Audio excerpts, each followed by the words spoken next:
Okay, so you are wondering, how do you read a word problem and knowing that it's probably going to use law of sine or law of cosine, how do you know how to draw the diagram correctly for the problem? So in this video, we're going to be focusing on surveying problems.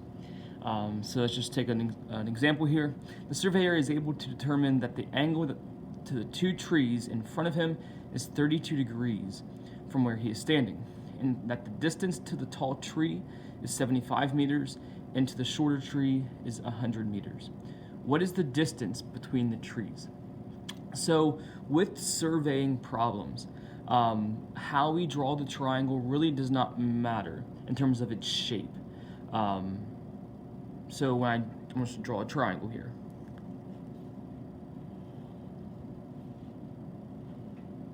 Okay, so we have our triangle. Now I'll pick one of these locations, one of these vertices for my surveyor. So a lot of it is you just making a decision, and with that decision, you're more and more confined to where stuff has to go. So the surveyor determines the angle to the two trees. So there are two trees. In front of him is 32 degrees. So his angle in front of him is 32 degrees. And there are two trees. There is a taller tree and a shorter tree. So I'm going to choose here which one goes where, because at this point it doesn't matter.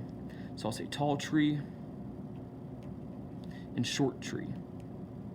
I could get really artistic and try to draw trees, guys, but I'm going to save you from looking at my horrible artistic skills, okay? My artistic skills is pretty much limited to shapes. So I labeled. Now I'm confined where other numbers have to go. So the distance to the tall tree is 75 meters. So the distance to the tall tree is 75 meters. And the distance to the shorter tree is 100 meters. And what is the distance between the two trees? So we're looking for this distance. Okay, so we're not going to be solving the problems in this video, but we are just going to be setting them up. So the main thing is, it does not matter how we draw the triangle. It's just the more and more we place onto the triangle, the more and more we're confined where stuff has to go. Because some stuff, like the trees, it didn't matter where they went, but it would have affected where our two numbers went. Okay, so let's look at one more example for surveying problems. All right, so two people look up into the sky and they saw Superman flying. Bart saw Superman at an angle of elevation of 65 degrees, and Diana saw Superman at an angle of elevation of 80 degrees. The two people are standing 125 feet from each other. All right, so where the previous problem, it was more of an aerial view, like we were looking down onto the triangle from above. This angle of elevation or angle of depression, you're going to be looking at the side of the triangle. So let's say I know Superman is up above the two others, so you have Superman. All right, and we have two individuals on the ground. Okay, so we have, say, Bart. Again, it doesn't matter the placement, I just have to be consistent. So Bart and Diana.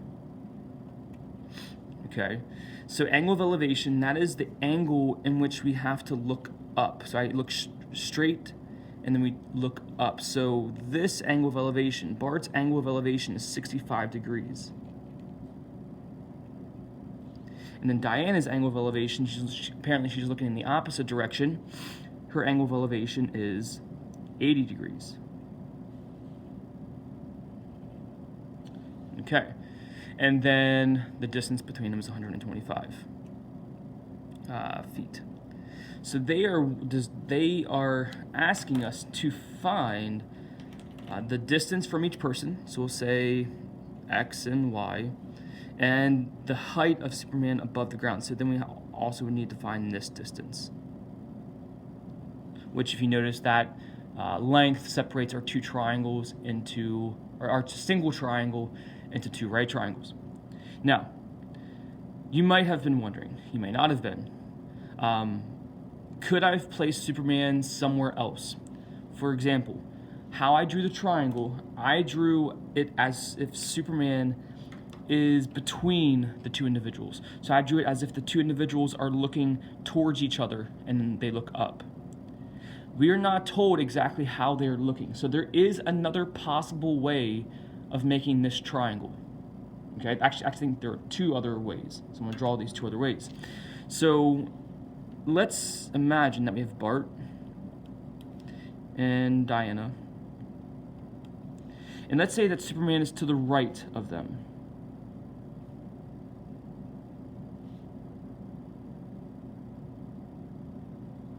All right. Now, in this case, Bart's angle of elevation is 65 still. Now, Diana's angle of elevation, we're saying here, is looking the same direction as Bart. So her angle of elevation, notice, is on the outside of our triangle. Yes, that does make a difference. And maybe you can reason through as to why that makes a big difference. So we have two triangles, and we will have separate answers here. You will get different answers. Okay? So we have X, Y, and then our height. So that's one configuration. I'm gonna add here, I chose to have Bart on the left side. I could have had Bart on the right side of my picture. Because this problem is so vague, any of these would be acceptable diagrams because we were not given additional information. For example, we're not told that Bart's to the left of Diana, or that Superman is in between the two individuals. Okay? So we have the three possibilities. And yes, if you took any of these approaches, they would be acceptable answers. All right? So remember, when you're dealing with surveying problems, that sometimes, because of the vagueness of the problem, because of the lack of detail, you're allowed to have varying diagrams. And also, you draw a triangle, and as you place descriptors on here, names and your names, then your measurements and your angle measures are to go at certain spots. I can't just throw my angle measures and lengths anywhere once I have my labels. Okay? So good luck with the surveying problems. You're going to be practicing this with law of sine, law of cosine, and I will see you in the next video.